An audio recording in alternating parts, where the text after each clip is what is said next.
Good morning, everyone. Well, it's Wednesday morning here in France, and it's about 20 past 8 in the morning. And I thought it time to go through another update. After this one, the next one will be on Saturday mid-morning, probably about 11 o'clock in the morning in English. And Christophe will be doing a French version of the tracker update on Thursday, I think, Thursday morning. So anyway, the interesting point, we've got John Luke over here and we've got Tapio there. So the actual main part of the fleet is actually all on the one page, which is kind of cool.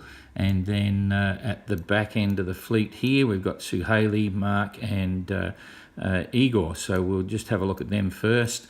It's all slow going right now. I think I can push this up. Suhaili's not moving yet. She's in burst, but she's running well ahead of time. And I'll put the grids on here so you get a point of reference. Where are they? Here we go. Okay, so Igor's not going very far at all. He's 3 knots. You can see there's not much wind, so that's pretty self-explanatory.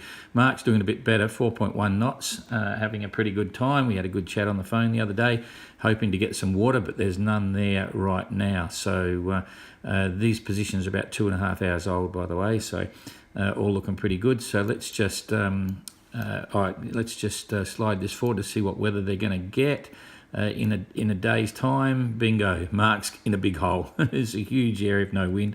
Igor will be moving across a light northerly, so that's not too bad. And then we come across again another day, wind comes back.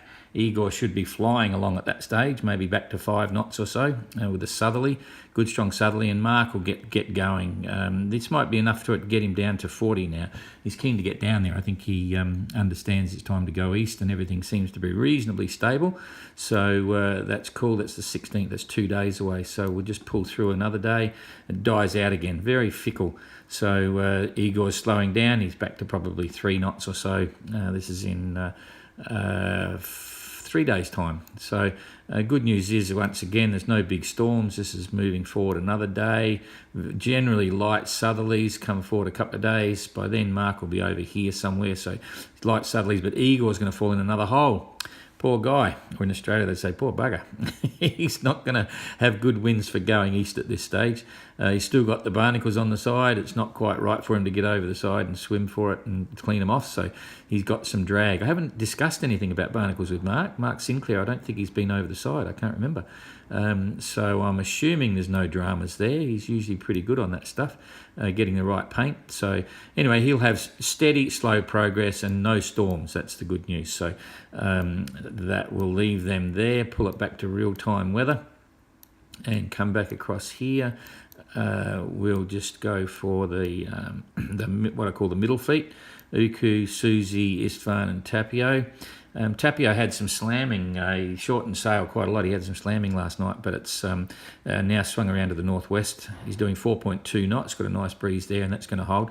Istvan's on the hunt for Susie. I think he's closing some ground there. He's looking a bit closer, so making 6.4 knots, and Susie's in a bit of a hole, or on the edges of it, making 4.7. So when you're doing that, he's closing at nearly 1.5 knots. That's like 30 miles, 40 miles a day.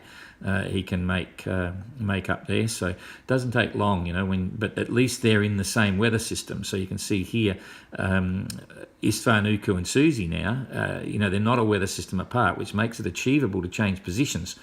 So Susie is hunting down Uku, we know that. And let's have a look at the distances again. We did this the other day. So Uku's there, Susie's here. Yellow Bricker put another great circle. This blue line here is the great circle distance, and that's the distance that's being measured, 430 miles behind. So that's, you could say that's 3 days. So Susie is only 3 days behind Uku, which is not too bad. So then Istvan, still at 220, so he hasn't gained a lot, but it's a little bit there. And then behind that, back to Tapio, about 500 miles. So Tapio's lagging behind there. But anyway, they're all looking pretty reasonable. So we'll go back to the wind. All very stable there at the moment. We'll come forward a day.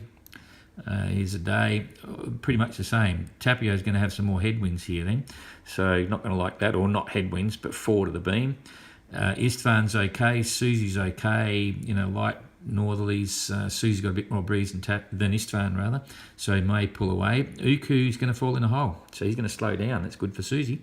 So that's 1 day ahead. Let's go forward again 2 days. Very light. Now here's where it gets interesting. Uku's going to have tailwinds, so he'll rocket away. Susie's got winds forward of the beam. She's going to slow down a bit, although she can afford to come up a bit here. I should zoom in on this just to give you a better picture if you're on your mobile. She can afford to come up a bit because if we put the zone in, you can see here's the zone, which she's got to go around this corner. She's got to lift over that. She'll come up. She'll keep it on the beam and keep driving, but she's got to be careful because there's no wind up the top. So Tapio should be okay there. He will have moved forward by then, so he won't actually fall in this trough. He'll be a bit forward of that, so he should keep sailing. So that's not too bad. We'll go forward another day here. Wow, not a lot of wind there. Istvan's going to stall. He's going to stop there. He'll be caught up in this. Tapio's going to move along nicely. He'll start to come through. So again, no storms. I'm happy about that. Come forward a couple of days.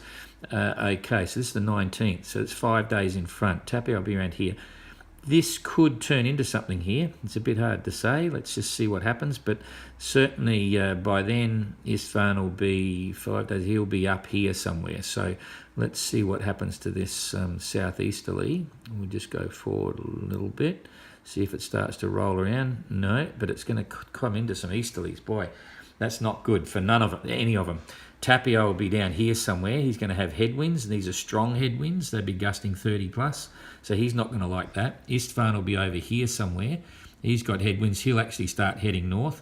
Susie will be up here somewhere with light headwinds. So not storms, but very frustrating. So that's 5 days ahead. They're going to have some frustrations. No question about that. So we'll go forward another day. Wow, look at that. That's pretty radical. I'm just wondering what the big picture is. What's driving these strong easterlies here? There it is there. It's a huge, that's a low pressure system here. That's amazing. So the centre of the low has moved up around New Zealand there.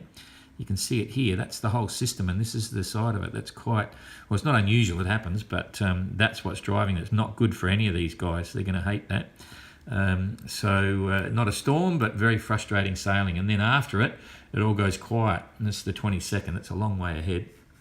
That's over a week away, but all quiet on the home front. So no storms. So that's kind of cool. All right, so we'll go back to real-time weather again now, and we'll look at Mark and Jean-Luc. Now, interestingly, I looked at Jean-Luc's performance against Joshua and Bonabitesio. He's about 2,500 miles ahead of where Joshua's position is today. It actually works out that Joshua is about 165. So Joshua's back around here somewhere. So Mark Slats is in front of him as well. So it's kind of interesting. They're moving a lot faster than Suhaili, and they're actually now both moving faster than Joshua, which is kind of cool. Anyway, Mark today doing okay, 6 knots, so good, steady, enjoyable westerlies. He'll be having a good time there, making the most of it, and Jean-Luc's doing okay as well. The only thing Jean-Luc doesn't want is headwinds or anything close on the bow. So we'll come forward a day. Let's see, we go for it a day. Okay, Jean-Luc has got some southerlies, so he's going to be going east at that stage. Mark's got a building westerly behind him. He'll like that. We go forward another day. Mark again in a solid westerly airstream, and Jean-Luc's going to like this. It's a northwesterly, exactly what he needs to drop down and around, because here's Cape Horn over here. You can see it. He's got to leave this waypoint right there. That's got to be left to port, so he's got to come down here in this direction and then slowly head towards Cape Horn. So I think we can still keep both of them in the picture here. So that's the 16th, so it's 2 days ahead. Let's go 3 days ahead. Looking okay. Mark's happy, the same again, just solid westerlies. He'll be flying. He'll tap into that. He's definitely on the hunt for Jean-Luc. Another day ahead. Jean-Luc's now going to get strong northwesterlies. This was shaping up to be a storm, but it's changing as the days go. So instead of being a big storm, it's going to be solid northwesterlies, and he'll be down here now collecting this. I think he can drive reasonably well. as long as it's behind him or after the beam. So he'll be enjoying that typical Jean-Luc sailing. He's comfortable with his rig repairs for the moment. So we go down to the 19th, and this is where it starts to get some interesting thing again. Look at this. Mark has just got exactly what he wants. So this is now the 19th. That's 5 days of solid sailing for Mark. He'll be flying. Jean-Luc will be doing okay. It's average here. He would have got through those strong winds. And then I'll take the zone away, and you'll see what's happening. There's a bit of a monster coming here. I think it's this one here. So this is the 19th. It gets a bit hard to predict when we go forward 5 to 7 days, because the forecast can change, of course. But by this stage, that's on the 21st, this is a massive blow coming across. Now, the 21st is it's a week away, and in a week Jean-Luc will have done about 1,000 miles. He's going to be down around here somewhere, and this monster's coming across, and I don't think he's going to be able to avoid it. You can see what's happening here, just a massive amount of wind, and Jean-Luc's going to be right here somewhere. So it's coming his way. Again, that's on the 22nd, and you can see already it's actually changed. So it's probably, not worth worrying about right now. It's too far ahead to believe it might be, accurate. So, but it's a big, powerful Southern Ocean blow heading towards the region of Cape Horn when Jean-Luc comes through. So we'll all watch that space. But for now, Jean-Luc is in the lead, about 1,500 miles. In fact, let's measure it, because he was about, this is the interest, there's all these little races going on within the fleet. Yeah, still about 1,500 miles. So, but Mark is going to put everything up. He's got 5 days or so of really good sailing coming up, and Jean-Luc's got a bit of everything coming down here, but we'll do okay. So Jean-Luc's in the lead. Mark's that second. Joshua and Bonabitesi are coming third. Uku Ramada fourth. And we've got... that makes me think I put that wrong post in there. I've got to check that. Yeah, with the Joshua post, I thought he was third from the back, but he's third from the front. Oops. Uku's right there. Susie's chasing Uku. Tapio, Istvan's chasing Susie. Tapio's clearing barnacles and trying to catch up with Istvan, and the boys at the back, well, Mark Sinclair's running out of water. So we'll see you again later on. Thanks a lot.